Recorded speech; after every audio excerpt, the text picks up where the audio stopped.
Sophia, popularly known as Sophie Baby, was a young woman with high ambitions and an even higher taste for luxury. A graduate of the University of Lagos, she had one dream: to marry a rich and famous man. By the time she was 20, she had already made up her mind that she wouldn't settle for less. During her 300-level year in university, she was in a serious relationship with Emmanuel, a successful businessman who was doing well for himself and his family. Emmanuel had genuine intentions of marrying her once she graduated. However, 6 months into their relationship, Sophia met Johnson, a man who drove flashy cars and exuded wealth. She was instantly drawn to his lifestyle and began dating him while still with Emmanuel. But soon, she discovered a flaw: Johnson wasn't satisfying in bed. Yet, she chose to stay because of the material things he showered her with, keeping up the pretense of love.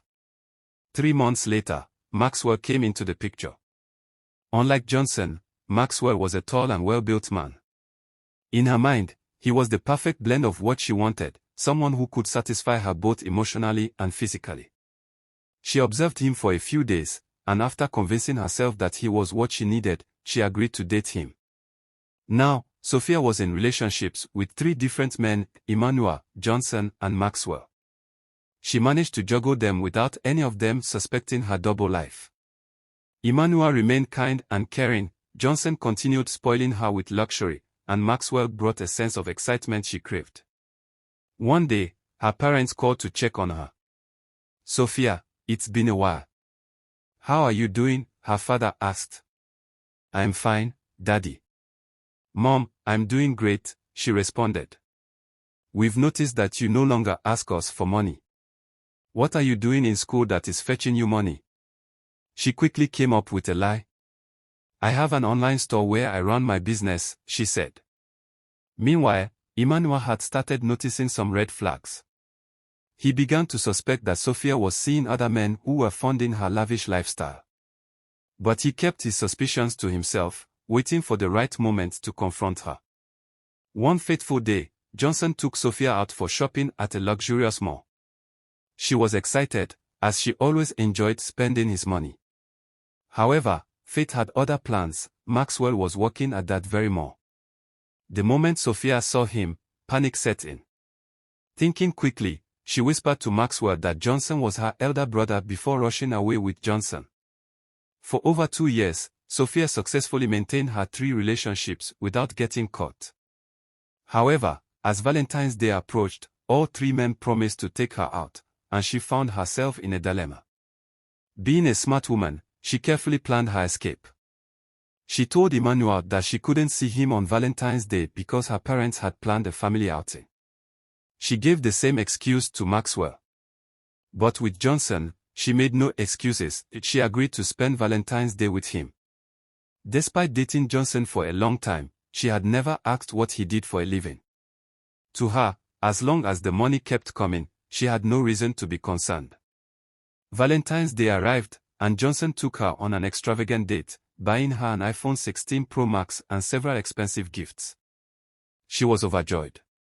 Later that evening, they returned home, where they spent the night together. The following morning, Sophia felt an unusual weakness in her body. She couldn't stand up from the bed. Johnson, appearing caring, brought her a cup of coffee, which she drank. Days passed. Sophia remained in Johnson's house, unable to move. 5 days later, her friends grew worried. No one had seen or heard from her, and their exams were starting the next morning. They decided to call her parents. "Good evening, sir. We haven't seen Sophia for 5 days now, and we are worried. She told us she was visiting you because you had planned to take her out for Valentine's Day." Her parents were shocked. "What do you mean? Sophia is not here. She never came home." Panic set in. Where was Sophia? What had happened to her? Sophia's parents were immediately alarmed. Their daughter was missing, and they had no idea where she was. Her father, now in full panic mode, called all her close friends, hoping someone knew her whereabouts. But no one had seen or heard from her since Valentine's Day. Meanwhile, Emmanuel had been trying to reach Sophia for days. His calls went unanswered, and his messages remained unread. At first, he thought she was just busy, but when he heard that no one had seen her, his concern turned into fear. He decided to visit her hostel, only to find out from her roommates that she hadn't returned since the night of Valentine's Day. Something was wrong. Her parents immediately reported the case to the police, who launched an investigation. The first step was tracking her last known location. Her friends mentioned that she had gone out with Johnson that night. But who was Johnson? No one seemed to know much about him. Determined to find answers, the police traced Sophia's phone. The last signal came from a remote area on the outskirts of town, a place notorious for criminal activities. With this lead, the police and some local vigilantes set out to investigate. As they arrived at an abandoned building deep in the forest, a strong, putrid smell filled the air. The officers knew they had found something sinister.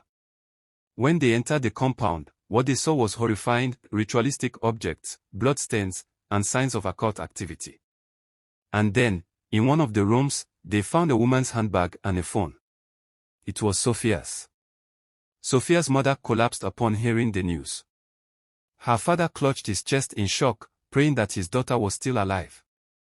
But deep inside, a dreadful feeling settled in. Something terrible had happened to their child. The police intensified their search, arresting suspects and interrogating locals. That was when they got a major breakthrough. A young boy, trembling with fear, whispered to one of the officers, "I saw them bring a girl here on Valentine's night." She was screaming, but after a while, everything went quiet.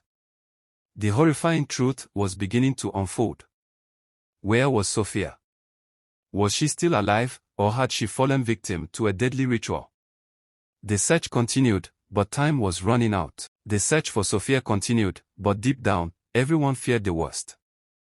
Days turned into weeks, and with every passing moment, hope faded. Then, one fateful evening, the police received an anonymous tip: Johnson had been spotted trying to flee the city. The authorities wasted no time. They tracked him down and arrested him at a bus terminal, where he was attempting to board a night bus to a neighboring country. Under intense interrogation, Johnson finally broke down and confessed. Sophia had been used for a money ritual.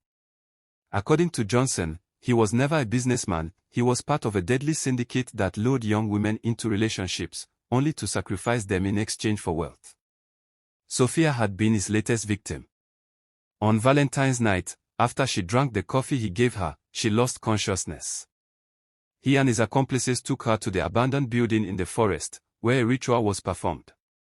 Her life was taken in the most gruesome way imaginable, also that he could maintain his luxurious lifestyle. When Sophia's parents heard the news, their world crumbled. Their once vibrant, ambitious daughter was gone, all because she chased wealth in the wrong way. Her story became a tragic lesson for many young women. Having a taste for luxury without working for it is a dangerous risk.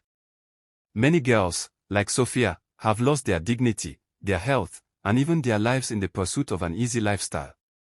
Some have fallen into the hands of ritualists, while others have lost their wombs, their innocence, and their futures, all for temporary pleasures.